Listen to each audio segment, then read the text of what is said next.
Hello my dear friends, আসসালামু আলাইকুম। স্বাগত জানাচ্ছি তোমাদেরকে এমআর এডুকেশন চ্যানেলের নতুন আরেকটা ভিডিওতে। তো বন্ধুরা, আমি আছি তোমাদের সাথে মোহাম্মদ মাহাদি রহমান। তো আজকে কথা বেশি দীর্ঘ করবো না, কেননা তোমরা থাম্বনেল দেখে বুঝতে পেরে গেছো আজকে আমি তোমাদের অ্যাসাইনমেন্টটা সলিউশন করে দেওয়ার চেষ্টা করব। তো বন্ধুরা, চলো আমরা সরাসরি আমাদের অ্যাসাইনমেন্টের নমুনা উত্তরপত্রে চলে যাচ্ছি।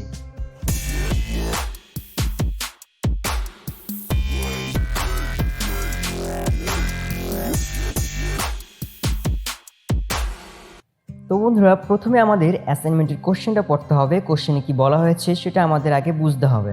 তো বন্ধুরা, তোমরা দেখতে পাচ্ছ লেসন 7 থেকে এবং লেসন 8 থেকে আমাদের কোশ্চেনগুলো করা হয়েছে। লেসন 7 থেকে হোল্ডিং হ্যান্ডস, এখান থেকে একটা SW দেওয়া হয়েছে এবং লেসন 8 থেকে গ্লোসারি শপ থেকে একটা অ্যাসাইনমেন্ট দেওয়া হয়েছে। তো দেখো SWটা কি, আমাদের SWতে বলা হয়েছে justify the title of poem holding hands, right at least 5 sentence. অর্থাৎ এই যে টাইটেল হোল্ডিং হ্যান্ডস, এটাকে আমাদের জাস্টিফাই করতে হবে এবং সে সম্বন্ধে আমাদের অন্তত কমপক্ষে 5টা সেন্টেন্স আমাদের লিখতে হবে। অ্যাটলিস্ট 5 সেন্টেন্সেস, কমপক্ষে 5টা সেন্টেন্স লিখতে হবে। সো জাস্টিফাই, আমরা প্রথমে কোশ্চেনটা যদি উঠিয়ে নিতে পারি তাহলে ভালো হয়। প্রথমে আমরা লিখে দেব justify the title of the poem holding hands, write at least 5 sentences. তারপর আমরা অ্যান্সার লিখে পুরো অ্যান্সারটা আমরা দিয়ে দিচ্ছি তোমাদেরকে। দেখো, তোমরা চাইলে এইরকমভাবে লিখতে পারো, কিংবা তোমরা চাইলে আরও মডিফাইড করে আরও সুন্দরভাবে আরও বেশি বেশি তোমরা লিখতে পারো। তো আমরা লিখে দিচ্ছি, দেখো, the title of the poem is completely correct and relevant. অর্থাৎ এই পোয়েমের, এই কবিতার যে টাইটেলটা, এটা পুরোপুরিভাবে সঠিক। Because the elephants are walking in the circus ring holding each other hands, trunks and tails. কারণ এই যে এই সার্কাসের বিভিন্ন রিংয়ের ভিতরে এলিফ্যান্টগুলা হোল্ডিং ইচ আদার হ্যান্ডস, তাদের হাত ধরে হাঁটে, এবং ট্রাঙ্কস অ্যান্ড টেইলস, ট্রাঙ্ক হচ্ছে সুর এবং টেইল হচ্ছে তাদের লেজ। They never fail as they stay united. তারা কখনোই ব্যর্থ হয় না অ্যাজ দে স্টে ইউনাইটেড, যেহেতু তারা এককভাবে থাকে, অর্থাৎ একতার সাথে থাকে তারা, এবং সকলে একসাথে থাকে, যার কারণে তারা কখনোই ব্যর্থ হয় না। We all are know a proverb that unity is a strength.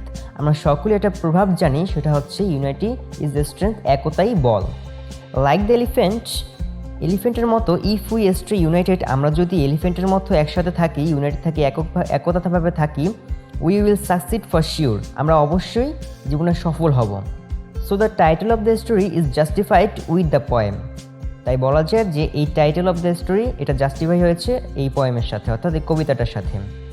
তারপর দেখো বন্ধুরা, তারপর আমরা চলে যাচ্ছি আমাদের সেকেন্ড যে কোশ্চেনে।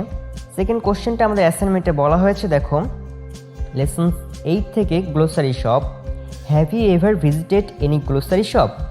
তুমি কি কোনো মুদি দোকান ভিজিট করেছো, অর্থাৎ ভ্রমণ করেছো, কিংবা কোনো মুদি দোকানে তুমি গিয়েছো কিনা? Why did you go there and who with? তুমি তুমি কেন সেখানে গিয়েছিলে এবং কার সাথে গিয়েছিলে? What did you see there? তুমি সেখানে কি দেখেছিলে? If you are yet to visit such a shop, what are the reasons behind? In that case narrate any of your shopping experience in 300 words. তার মানে এইখানে আমাদেরটা যেটা করতে হবে সেটা হচ্ছে, আমরা যদি কোনো দিন মুদি দোকানে যদি গিয়ে থাকি, তাহলে আমাদের সেটা এক্সপ্লেন করতে হবে। একটা প্যারাগ্রাফ আকারে তোমাকে লিখতে হবে 300 ওয়ার্ডের ভিতরে, এবং তুমি সেখানে কার সাথে গিয়েছিলে এবং কী কী দেখেছিলে সেগুলো তোমাকে লিখতে হবে। আর যদি তুমি না গিয়ে থাকো, তাহলে সেটার কারণও তোমাকে ব্যাখ্যা সহকারে লিখতে হবে 300 ওয়ার্ডের ভিতরে। তো সাধারণভাবে আমরা সকলেই মুদি দোকানে গিয়ে থাকি এবং সেটাই আমরা আমাদের অ্যাসাইনমেন্টে লিখে দেব। তো চলো আমরা অ্যান্সারটা দেখছি। অ্যান্সারে কি বলা হয়েছে, grocery shopping experience. The last Friday I visited a grocery shop. This grocery shop is not so small. Last Friday I visited a grocery shop. অর্থাৎ গত শুক্রবার আমি একটি মুদি দোকানে গিয়েছিলাম। This grocery shop is not so small. এই মুদি দোকানটা অতটাও ছোট নয়। We went there with my big brother. আমি সেখানে গিয়েছিলাম আমার বড় ভাইয়ের সাথে। Do you want to go two A grocery shop? My big brother asked me on that day. সেই দিন আমার বড় ভাই আমাকে জিজ্ঞাসা করেছিল, তুমি কি আমার সাথে গ্লোসারি শপ, তার মানে মুদি দোকানে যাবে? So I did not miss that opportunity and went there with my big brother. তো আমি এই সুযোগটা কোনো মতেই মিস করতে চাইনি, অর্থাৎ মিস করতে চাইনি এবং আমি আমার বড় ভাইয়ের সাথে সেখানে গিয়েছিলাম। At the first my mother made a list of what were needed to buy. প্রথমেই আমার মা একটা লিস্ট তৈরি করে দিয়েছিল কী কী নিতে হবে বা কী কী কিনতে হবে। Then we took the list and money. তারপর আমরা আমাদের লিস্টটা অর্থাৎ যেই লিস্টটা ছিল ওইটা এবং মানি অর্থাৎ টাকা আমরা নিয়েছিলাম। Then my brother took me to the nearest store to do the shopping. তারপর আমার ভাই আমাকে কাছের একটি দোকানে নিয়ে গিয়েছিল এই শপিংটা করার জন্য, জিনিসপত্র কেনাকাটি করার জন্য। When we reached the grocery shop, I was astonished to see so many goods there. তো এখানে তোমরা একটু জেনে রাখো, এখানে যেই গুডসটা লেখা হয়েছে এই গুডসটা কিন্তু ভালো অর্থে ব্যবহৃত হয় না। এই গুডসটা হচ্ছে জিনিসপত্র অর্থাৎ আসবাবপত্র কিংবা জিনিসপত্র অর্থাৎ যে এলিমেন্টগুলো থাকে সেইগুলো সম্বন্ধে এই গুডসটা হচ্ছে সেইগুলা।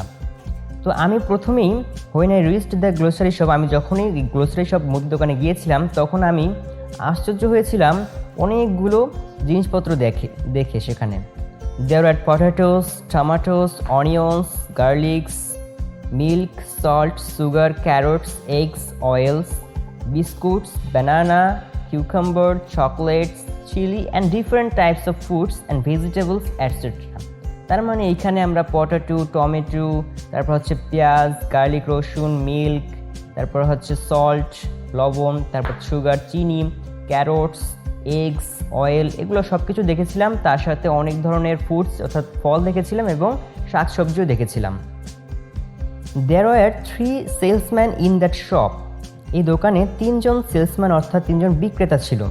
They were very polite and gentle to us. তারা খুবই নম্র এবং ভদ্র ছিল।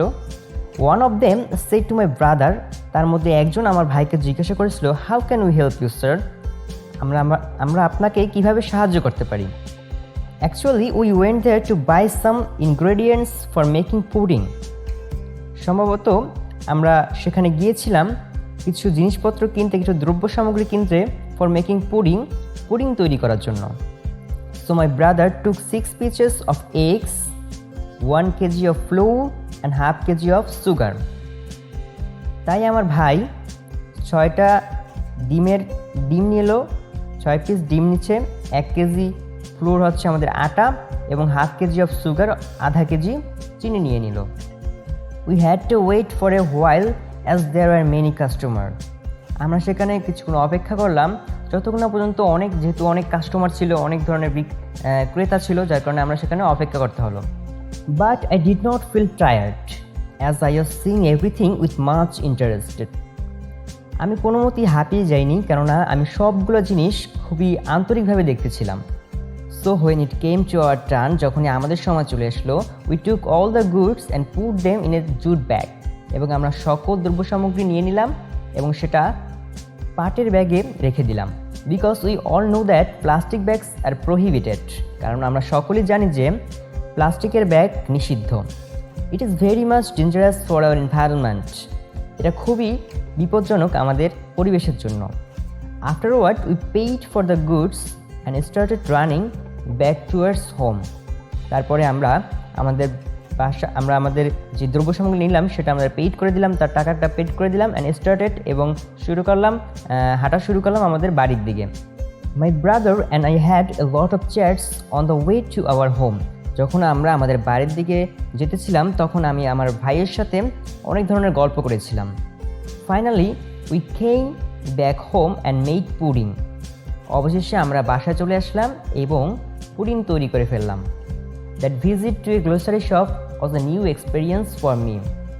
এই ভ্রমণটা ছিল আমার মুদি দোকানে যে যাওয়া, এই ভ্রমণটা ছিল আমার একটা নতুন অভিজ্ঞতা। So I will never forget this. তো আমি এটা কখনোই ভুলতে পারবো না। তো বন্ধুরা, এ ছিল আজকে আমাদের ইংলিশ অ্যাসাইনমেন্টের একটা নমুনা উত্তরপত্র। তোমাদেরকে জাস্ট আমি একটু আইডেন্টিফাই করে দিলাম যে কীভাবে আমরা এটা সলভ করব। তো তোমরা চাইলে এর চেয়ে সুন্দর এবং আরও বেশি করে লিখতে পারো। তো বন্ধুরা, আজকে এখানেই বিদায় নিচ্ছি। সবাই সুস্থ থাকো, সুন্দর থাকো। আল্লাহ হাফেজ।